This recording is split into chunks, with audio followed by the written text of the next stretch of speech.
రేపే మనకు అతిపెద్ద అమావాస్య. ఇది సామాన్యమైనది కాదు. ఈ అమావాస్య తిథి రోజున మర్చిపోకుండా కలబంద మొక్కతో ఇలా చేయండి. ఇలా చేస్తేనండి కొత్త సంవత్సరంలో కోట్లు దూసుకొస్తాయి. దరిద్రాలన్నీ కూడా పోతాయి. అదృష్టం పడుతుంది. మీరు పట్టిందల్లా బంగారం అవుతుందని చెప్పొచ్చు. కలబంద మొక్క గురించి మనందరికీ తెలిసిందే కదా. కలబంద మొక్క అంటే అతీత శక్తులను కలిగి ఉంటుందన్నమాట. కాబట్టి ఈ మొక్కతో ఈ విధంగా ఈ పరిహారం చేయటం వల్ల అయితే మీరు అద్భుతం చూస్తారని చెప్పొచ్చు. అసలు కలబంద మొక్కతో ఏం పరిహారం చేయాలనేది తెలుసుకునే ముందు ఒక చిన్న రిక్వెస్ట్ అండి. వీడియోని పూర్తిగా చూడండి, నస్తే లైక్ చేయండి, కొత్తగా చూస్తున్నట్టయితే సబ్స్క్రైబ్ చేసుకోండి. నార్మల్గా ఏంటంటే కనుక అమావాస్య అంటే మనకు రేపు సోమావతి అమావాస్య ఏర్పడుతుంది. సోమవారం అమావాస్య కలిసి వస్తే దాన్ని సోమావతి అమావాస్యగా పరిగణిస్తారు. ఈ అమావాస్య పరమ పవిత్రమైనది, చాలా శక్తివంతమైనది, శివుడికి అంకితం చేయబడే అమావాస్యని ఒక రకంగా చెప్పొచ్చు. ఇక ఈ సంవత్సరంలో ఏంటంటే కనుక చివరిది కదా, కాబట్టి మనము ఈరోజు ఏది చేసినా కానీ 100% ఫలితం ఉంటుందన్నమాట. అందుకే ఏంటంటే కలబంద మొక్క పరిహారం అనేది తప్పక ఆచరించండి. ఇలా చేయటం వల్ల అయితే మంచి ఫలితాన్ని అయితే మనం చూసే అవకాశం ఉంటుందండి. మన ఇంటి పరంగా బాగుంటుంది, అలానే కాకుండా ఏంటంటే మనకు కూడా చక్కగా కలిసి వస్తుందని చెప్పుకోదగ్గ విషయం అనమాట. మీరేంటంటే ఈ అమావాస్య రోజున కొన్ని నియమాలను ఖచ్చితంగా ఆచరించుకోండి. అలా ఆచరించడం వల్ల ఏంటంటే మనకు ఇంకా తిరుగుండదు, కష్టాలన్నీ కూడా పోతాయి. ఈ సంవత్సరంతో మన దరిద్రం తుడిచిపెట్టుకొని పోతుందని కూడా చెప్పొచ్చు. 2024 సంవత్సరంలో మీరు పడ్డ కష్టాలన్నీ కూడా పోయి కోట్లు సంపాదించుకునే యోగం కూడా మీకు కలుగుతుందన్నమాట. కాబట్టి ఈ విధంగా ఆచరించేసుకోండి, సరిపోతుంది. ముందుగా ఏంటంటే కనుక మనమండి ఎక్కువగా ధనానికి సంబంధించి సమస్యలు ఎదుర్కొంటూ ఉంటాము. డబ్బు లేక నరకం చూస్తూ ఉంటాము, ఇబ్బందులు అంటే పడుతూ ఉంటాము. ప్రతి ఒక్క సమస్యకు కూడా పరిష్కారం లభించాలంటే ఖచ్చితంగా సోమావతి అమావాస్య రోజున కొన్ని నియమాలను ఆచరించాలని మనకు వేద పండితులే చెబుతున్నారు. కాబట్టి నియమాలను ఆచరించుకుంటూ పరిహారం చేసేసుకోండి, ఇక మీకు తిరుగుండదు. 2025 సంవత్సరం మాత్రం ఖచ్చితంగా ధనం అనేది మీ దగ్గర ఉంటుంది, ఐశ్వర్యం కలుగుతుంది, ఇంటి పరంగా బాగుంటుంది, అనేక రకాల సమస్యల నుంచి కూడా మీరు బయటపడగలుగుతారనమాట. అందుకే ఈ రోజున అంటే ముఖ్యంగా ఈ రోజు గుర్తుపెట్టుకొని ఉదయాన్నే నిద్ర లేచి శుచిగా అంటే స్నాన కార్యక్రమాలు చేయండి. అమావాస్యకు చాలా మంది కూడా తలస్నానం చేయరు, కానీ ఈ సోమావతి అమావాస్య రోజున ఖచ్చితంగా తలస్నానం అనేది చేసుకోవాలి. అలా చేస్తే కోటి జన్మల పుణ్యం లభిస్తుంది. అలానే కాకుండా ఈ రోజు అంటే మనము శివుణ్ణి పూజించిన, శివుణ్ణి దర్శించిన, శివుడికి అభిషేకం చేసిన మనకేంటంటే జన్మాంతల దరిద్రాలన్నీ కూడా పోతాయని ఒక రకంగా చెప్పొచ్చు. కాబట్టి ఏంటంటేనండి ఉదయాన్నే లేచి శుచిగా స్నాన కార్యక్రమాలు చేయాలి. ఇంటిని వాకిలిని శుభ్రం చేసుకోవాలి. ఈ రోజున ఏంటంటే కనుక భూమిపై చెడు శక్తులు సంచరిస్తూ ఉంటాయి. ఆ చెడు శక్తుల వల్ల మనకు ఇబ్బంది కలగకుండా ఉండాలంటే ఉప్పు కలిపిన నీటితో ఇంటిని క్లీన్ చేస్తే చాలా మంచిది. పసుపు కూడా కలుపుకోవచ్చు, కాకపోతే ఉప్పుకు చాలా ప్రాధాన్యత ఇస్తారు కాబట్టి ఉప్పుని కలిపిన నీటితో ఇల్లంతా కూడా క్లీన్ చేసేసుకోండి, మంచి ఫలితం ఉంటుంది. ఆ తర్వాత ఇంట్లో ఈ విధంగా ఏంటంటేనండి చక్కగా అంటే ఈ చిన్న చిన్న నియమాలను ఆచరించండి. మనం ఉదయం లేవటం, ఇంటిని వాకిలిని శుభ్రం చేసుకోవటం, వాకిట్లో ముగ్గు పెట్టడం, ఆ తర్వాత ఏంటంటే స్నానం చేయటం, స్నానం చేసిన తర్వాత ఉతికిన బట్టల్ని ధరించడం, పూజ గదిలో శివపార్వతుల పటాన్ని క్లీన్ చేసుకోవటం, అనంతరం మన దగ్గర ఉండే పుష్పాలతో శివుణ్ణి పూజించుకోవటం, దీపారాధన చేసేసుకోవటం, శివుడి పటం ముందు కూర్చొని ఓం నమ శివాయ అనే మంత్రాన్ని 108 సార్లు పఠించడం. ఈ మంత్రానికి ఏంటంటే కనుక అమావాస్యకు అతీత శక్తిని ఆ మంత్రంలో దాగి ఉంటుంది. ఆ మంత్రాన్ని మనం పఠించడం వల్ల ఏంటంటే కనుక మంచి జరుగుతుంది. అలానే కాకుండా కొంతమందికి అమావాస్య అంటే భయం ఉంటుంది కదా, ఆ భయం తొలగుతుందన్నమాట. కాబట్టి ఈ విధంగా పఠించుకోండి. ఇంట్లో ఈ విధంగా మనం సింపుల్ గా పూజ చేసుకోవాలి. ఇంట్లో ఆడంబరంగా పూజ చేయకపోయినా పర్వాలేదు, కానీ సింపుల్ గా ఏంటంటే దీపారాధన చేసుకుని పుష్పాలను సమర్పిస్తే చాలా మంచిది. ముఖ్యంగా ఈ రోజున ఏంటంటే కనుక నండి గుర్తు పెట్టుకొని శంకు పుష్పాలు కానీ జిల్లెడు పుష్పాలతో కానీ శివుణ్ణి మనం పూజించుకుంటే ఐశ్వర్యాలు సిద్ధిస్తాయి. శివానుగ్రహం ఈజీగా కలుగుతుందన్నమాట, అంటే సులభంగా కలగడానికి అవకాశం ఉంటుంది. ఇక ఈ విధంగా ఆచరించేసుకోండి. ఇంకా అనంతరం ఏంటంటే కనుక శివాలయానికి వెళ్ళండి. శివాలయానికి వెళితే చాలా మంచిది. శివాలయానికి వెళ్ళి అభిషేకం చేసుకుంటే అద్భుతం జరుగుతుందన్నమాట. మన పిల్లలండి అంటే మగ పిల్లలు ఉంటూ ఉంటారు, మన పిల్లలు ఉంటూ ఉంటారు. కొంతమంది ఎదుగుదల బాగుండదు, కొంతమంది ఎదుగుదలలో ఏంటంటే ఇబ్బందులు వస్తూ ఉంటాయి కదా. అలాంటి పిల్లల చేత ఏంటంటే కనుక ఈరోజు శివాభిషేకం చేయిస్తే చాలా మంచిదని పురాణం చెబుతుంది. కాబట్టి మీ వీరిని బట్టి ఏంటంటే ఈ రోజున శివాభిషేకం చేయొచ్చు. శివాభిషేకం అంటే ఏమీ లేదండి, శివుడికి అభిషేకం చేయడం వల్ల ఏంటంటే అద్భుతం జరుగుతుందన్నమాట. ముఖ్యంగా పిల్లల చేత శివాభిషేకం చేస్తే చాలా మంచిది. వారి ఎదుగుదల బాగుంటుంది, వారి జీవితంలో ఉండే కొన్ని రకాల కష్టాలు బాధలు పోతాయి, వారికి అష్టైశ్వర్యాలు సిద్ధిస్తాయి. అలానే కాకుండా ఏంటంటే ఆ పిల్లలపై ఉండే చెడు ప్రభావాలు కూడా తొలగిపోవడానికి అవకాశం ఉంటుంది. అమావాస్య కాబట్టి పరమశక్తులతో అంటే కూడి ఉంటుంది. గుర్తుపెట్టుకోండి, మనకు ప్రతి నెలలో అమావాస్య వస్తూనే ఉంటుంది. అందరూ అనుకోవచ్చు ప్రతి నెలలో ఇలాంటివి చెయ్యాలా అండి అంటే కనుక చెయ్యాలి. ఈ రోజు బాగుంటే రేపు మనం బాగుంటామో లేదో కూడా మనకు నమ్మకం నమ్మకం ఉండదు కదండి. కాబట్టి ఏంటంటే మన దగ్గరికి అంటే దుష్టశక్తులు అనేవి వస్తూ ఉంటాయి, నెగిటివ్ అనేది మన దగ్గర స్ప్రెడ్ అవుతూ ఉంటుంది. అలానే కాకుండా ఏంటంటే దిష్టి దోషాలతో మనం బాధపడిపోతూ ఉంటాం, ఇబ్బంది పడిపోతూ ఉంటాము.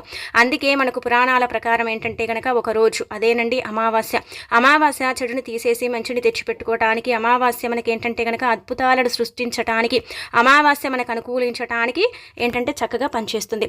అమావాస్య రోజు చెడు శక్తులు అంటే ప్రవేశిస్తాయి, అది నిజమే. కాకపోతే ఏంటంటే కనుక ఆ చెడు శక్తులను కూడా దూరం చేసుకోవటానికి అమావాస్య మనకు అనుకూలిస్తుంది అనమాట.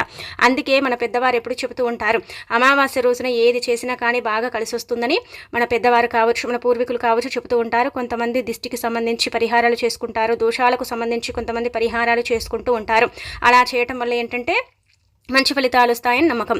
ముఖ్యంగా ఈ రోజున ఏంటంటే కనుక ఇంటిల్లి పాది కూడండి, గుర్తుపెట్టుకోండి. ఉప్పుతో దిష్టి తీసుకుంటే మాత్రం అద్భుతం జరుగుతుంది, అద్భుతమైన ఫలితాలను పొందుతారు. కొత్త సంవత్సరంలో కష్టాలనేవి రావు, దిష్టి దోషాల నుంచి మీకు విముక్తి కలుగుతుందన్నమాట. కాబట్టి ఇంటిల్లి పాది కూడా ఏంటంటే కనుక రాళ్ళ ఉప్పు కల్లుప్పు అంటాం కదా, దానితో దిష్టి తీసుకోండి.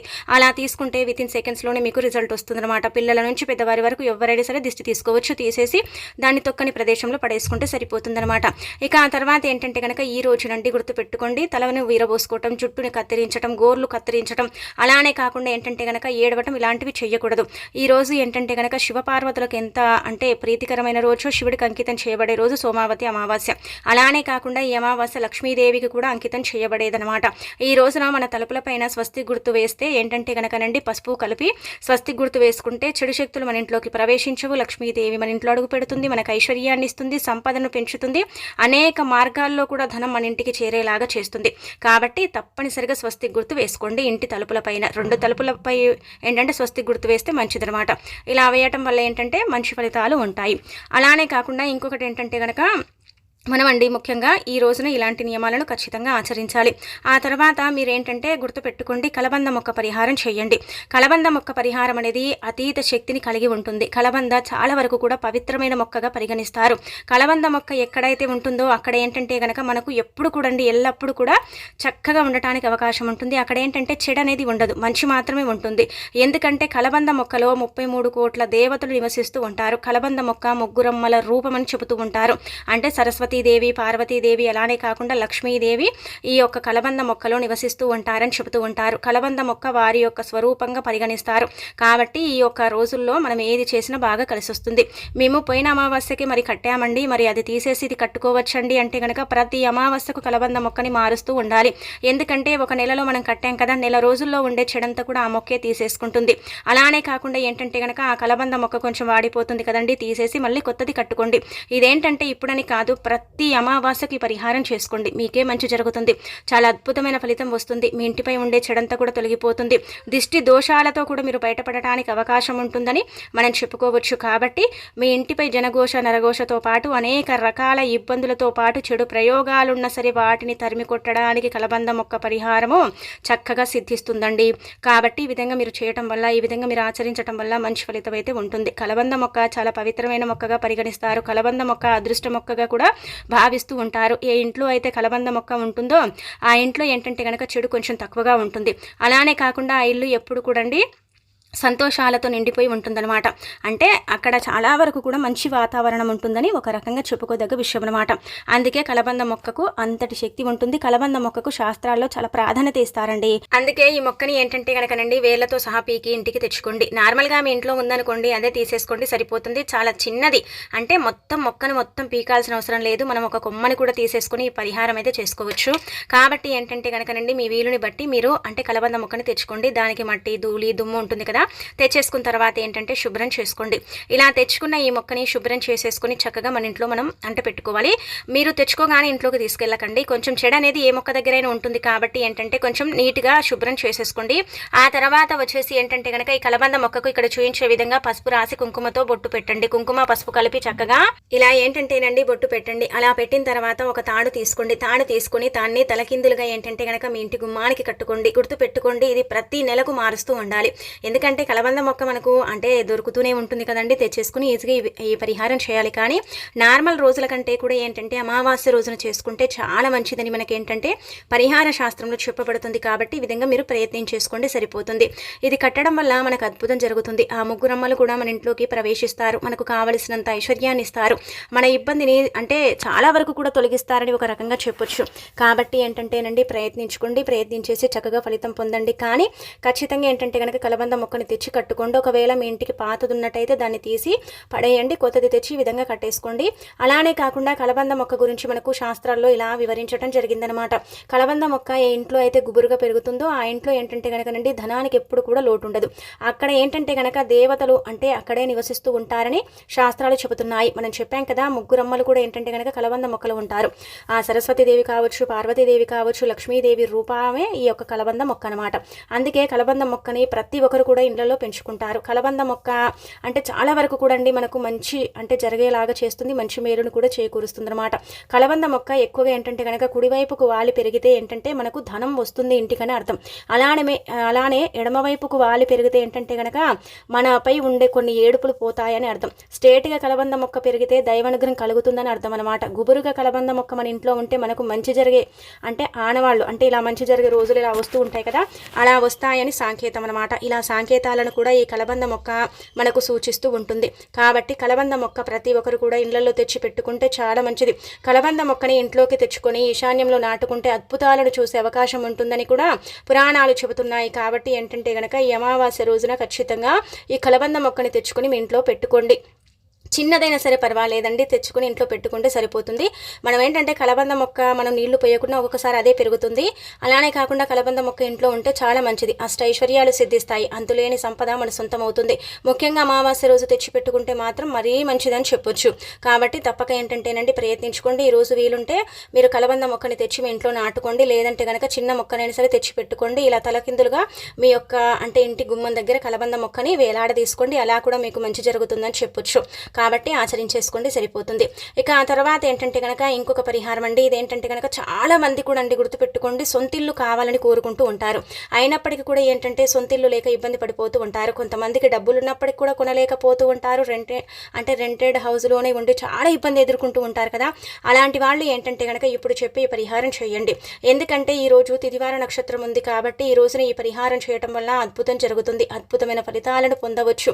సోమావతి అమావాస్యకు అత్యంత శక్తి ఉంటుంది. ఇది శివుడికి అంకితం చేయబడే రోజు కాబట్టి ఈ రోజున ఏంటంటే గనక పరిహారానికి ఏంటంటే గనక అధికంగా ఫలితం ఉంటుంది. అమావాస్యకు చెడు శక్తులు ఎలాగైతే ఉంటాయో మంచి శక్తులు కూడా అలాగే ఉంటాయి, అమృత ఘడియలు కూడా అలాగే ఉంటాయి. కాబట్టి అమావాస్య రోజున చేసే పని తప్పక సిద్ధిస్తుందని చెప్పొచ్చు. కాబట్టి ప్రయత్నించుకోండి. ముందుగా మీరు ఏం చేయండి అంటే కనుక గుర్తుపెట్టుకోండి, ఎవరికైతే సొంతిల్లు కావాలని అధికంగా అంటే ఆశపడుతూ ఉంటారు, ఇష్టపడుతూ ఉంటారు, సొంతిల్లు లేదండి, సొంతిల్లు కోసం చాలా ప్రయత్నాలు చేస్తున్నాము, ఒక చిన్న ఇల్లున్న బాగుండని కోరుకుంటూ ఉంటారు. ప్రతి ఒక్కరికి ఒక డ్రీమ్ అని చెప్పొచ్చు సొంతిల్లు కట్టుకోవటం. కానీ కట్టలేకపోతూ ఉంటారు, డబ్బులు కూడా పెట్టుకుంటారు కానీ ఆ డబ్బులు ఏదో వృధా ఖర్చులకు పోతూ ఉంటాయి. అలా ఎవరికైతే ఎక్కువగా ఆశ ఉంటూ ఉంటుంది కదండి, అలాంటి వాళ్ళు ఈ అమావాస్య రోజున ఈ చిన్న పరిహారం చేసుకోండి. ముందుగా ఏంటంటే కనుక మనందరికీ పిచ్చుక గూడు తెలిసింది కదండి. పిచ్చుక గూడు చాలా పవిత్రతను కలిగి ఉంటుంది. మనం నార్మల్ డేస్ కంటే కూడా ఇలాంటి తిదివార నక్షత్రాలు కలిసి వచ్చినప్పుడు పిచ్చుక గూడు తెచ్చుకుంటే చాలా మంచిదన్నమాట. మనకి పరిహారం ఏంటంటే కనుక సిద్ధశాస్త్రంలో చెప్పబడ్డది. ఇది సిద్ధించిన పరిహారం, చాలా చాలా అద్భుతమైన పరిహారం. ఈ పరిహారం ద్వారా మనకి ఏంటంటే కనుక మంచి మేలు చేకూరుతుంది, చాలా వరకు కూడా మంచి ఫలితం వస్తుందని చెప్పొచ్చు. కాబట్టి ఏంటంటే ఈ రోజు పిచ్చుకలు గూడు పెట్టి ఆ తర్వాత ఏంటంటే కనుక వాటిని వదిలేసి వెళ్ళిపోతూ ఉంటాయి. పిచ్చుక గూళ్ళను మనం చూస్తూ ఉంటాం. నార్మల్గా మన పల్లెల్లో ఎక్కువగా కనిపిస్తాయి, పట్టణాలలో కొంచెం తక్కువగా కనిపిస్తాయి. కానీ ఈ పిచ్చుక గూడుని ఎలాగైనా సరే సోమావతి అమావాస్య రోజున ఇంటికి తెచ్చుకోండి. అంటే మీరు ఎలా తెచ్చుకోవాలంటే కనుకనండి, పిచ్చుక గుడ్లు పెట్టి ఇంకా పిల్లల్ని అంటే తీసుకుని గూడును వదిలేసి పోతుంది కదా, అలాంటి గూడుని తెచ్చుకోవాలి. కానీ గుడ్లుండే అంటే గూడుని మాత్రం అస్సలు తెచ్చుకోకండి. అలా తెచ్చుకుంటే పిచ్చుక మనని శపిస్తుంది అనమాట. ఆ శాపం ఏంటంటే 7 ఏళ్ల వరకు కూడా ఉంటుంది. అందుకే గుడ్లు కింద పడేసి ఆ పిచ్చుక గూడుని మనం ఇంటికి తెచ్చుకోకూడదు. నార్మల్గా ఏంటంటే కనుక పిచ్చుక గూడు అంటే ఇలా పెట్టేసి ఆ పిల్లల్ని పొదిగిన తర్వాత పిల్లల్ని తీసేసుకొని గూడుని వదిలేసి వెళ్ళిపోతుంది కదా, అలాంటి గూడుని ఇంటికి తెచ్చుకొని దానిపైన కొంచెం పసుపు నీళ్లు చల్లాలి. ఎందుకంటే దానిపై కొన్ని చెడు శక్తులు ఉంటాయి. ఆ చెడు శక్తులు వెళ్ళిపోవడానికి పసుపు నీళ్లు చల్లి ఆ తర్వాత ఆ పిచ్చుక గూడుని ఏంటంటే కనుక మన గుమ్మానికి కట్టాలి. పిచ్చుక ఎలాగైతే కష్టపడి ఒక్కొక్క పుల్లని వేరుకొచ్చి గూడుని కడుతుందో అలా మనం ఏంటంటే కనుక రూపాయి కూడబెట్టుకొని ఇంటిని కట్టుకొని ఇంటిని నిర్మించుకొని ఆ ఇంట్లోకి వెళ్ళే అవకాశం ఉంటుందని శాస్త్రాలే చెబుతున్నాయి. కాబట్టి ఈ అమావాస్య తిథి రోజున మర్చిపోకుండా ఇలా పిచ్చుక గూడుని తెచ్చుకొని ఈ విధంగా ఏంటంటే కనుకనండి గుమ్మానికి కట్టండి. చాలా మంది ఇంట్లో దగ్గర మనం చూస్తూ ఉంటాం, ప్లాస్టిక్ పిచ్చుక గూళ్ళు కావచ్చు, లేదంటే కనుక నార్మల్గా అంటే పిచ్చుక గూళ్ళు పెట్టుకుంటారు. పట్టణాలలో కూడా చాలా మంది కట్టుకుంటూ ఉంటారండి. ఎందుకంటే పిచ్చుక గూడు ఇంటికి కడితే చాలా మంచిది. ఇదేంటంటే కనుక మనకు పురాణాలలోనే చెప్పబడుతుంది. కానీ నార్మల్ రోజుల కంటే కూడా అంటే ఇప్పుడు మనము ఎప్పుడు పడితే అప్పుడు తెచ్చుకొని కట్టుకునే కన్నా ఇలాంటి తిదివార నక్షత్రాలు ఉన్నప్పుడు తెచ్చుకొని కట్టుకుంటే మనం ఏదైతే అనుకుని కట్టుకుంటామో అది తప్పక నెరవేరుతుంది. అంటే కట్టగానే మన సొంతింట్లోకి వెళ్ళిపోమండి, ఈ రోజు కట్టగానే రేపు అంటే కొంచెం సమయం పడుతుంది, కానీ సొంతింటి కళ నెరవేరటానికి అవకాశం ఉంటుంది. ఎందుకంటే పిచ్చుక తన పిల్లల కోసం ఎంత కష్టపడుతుందండి, ప్రతి పుల్లని వేరుకొచ్చుకుంటుంది. అది ఒక్కొక్క పుల్లతో ఎంత చక్కగా గూడుని నిర్మించుకుంటుంది. ఆ గూడులో ఏంటంటే కనుక తన పిల్లల్ని అంటే చాలా వరకు కూడా అంటే అందులో పెట్టుకొని ఆ గుడ్లని అంటే పోగేసుకొని అందులో ఉండి ఆ గుడ్లను అంటే పిల్లలు అయిన తర్వాత ఆ గూడుని వదిలేసి వెళ్ళిపోతుంది. అలాంటి గూడుని ఇంటికి కట్టడం వల్ల ఏంటంటే కనుక గూడు లేక చాలా మంది కూడా అంటే ఇబ్బంది పడిపోతూ ఉంటారు. ఎలాగైనా సరే సొంతింటి కళను అంటే తీర్చుకోవాలనుకుంటారు కదా, అలాంటి వాళ్లకు చక్కగా ఉపయోగపడుతుంది. చాలా మంచి రిజల్ట్ని తెచ్చిపెట్టే పరిహారం. ఈరోజు తిదివార నక్షత్రం బాగుంది కాబట్టి ఖచ్చితంగా ఏంటంటే తెచ్చుకోండి. ఎప్పుడైనా చేసుకోవచ్చు, ఇప్పుడే చేయాలి ఇప్పుడే చేయకూడదని రూల్ ఏమీ లేదు. కానీ తెచ్చేటప్పుడు అదొక జాగ్రత్తని మీరు ఏంటంటే కనుక వహించుకోండి, సరిపోతుంది. ఎందుకంటేనండి గుడ్లుంటే చాలా ప్రమాదం అండి. ఆ గుడ్లను మనము ఏంటంటే కనుక కింద పడేసి ఆ గూడుని అలా తెచ్చుకోకూడదు. ఆ పిచ్చుక చాలా వరకు కూడా మూగ జీవం కిందకే వస్తుంది కదా, చాలా వరకు ఏంటంటే కనుక పిచ్చుకలు గూళ్ళు కట్టుకుంటాయి కాబట్టి అలాంటివి ఏంటంటే కనుక శపిస్తాయండి. అవి శపిస్తే ఏంటంటే కనుక 7 ఏళ్ల వరకు కూడా వాళ్ళ శాపం మన వెంట ఉంటుందన్నమాట. ఆ పాపం మనని వెంటాడుతూ ఉంటుందని శాస్త్రాలు చెబుతున్నాయి. కాబట్టి మీరు అంటే ఇలా చూసుకొని తెచ్చుకోండి, వీలుంటే తెచ్చేసుకొని మీ ఇంటికి కట్టేసుకోండి. ఈ కలబంద మొక్కతో పాటు మనం ఏంటంటే కనుక పిచ్చుక గూడుని కూడా ఇంటికి కట్టుకోవచ్చు, ఏం కాదు, అలా కూడా ఫలితం ఉంటుందన్నమాట. ఇటేంటంటే కనుక ఇంటిపై ఉండే చెడంతా కూడా పోతుంది, అటేంటంటే కనుక మనకు సొంతింటి కల నెరవేరుతుంది, అద్భుతమైన ఫలితాలు వచ్చి మన జీవితం మారుతుందని చెప్పుకోదగ్గ విషయం. కాబట్టి ప్రయత్నించేసి చక్కగా ఫలితం పొందండి. ఇలాంటి తిదివార నక్షత్రం అయితే మళ్ళీ మనకు రాదు, ఇంకా కొత్త సంవత్సరం మనకు తిరుగుండదని ఒక రకంగా చెప్పుకోదగ్గ విషయం అండి. ఇంకా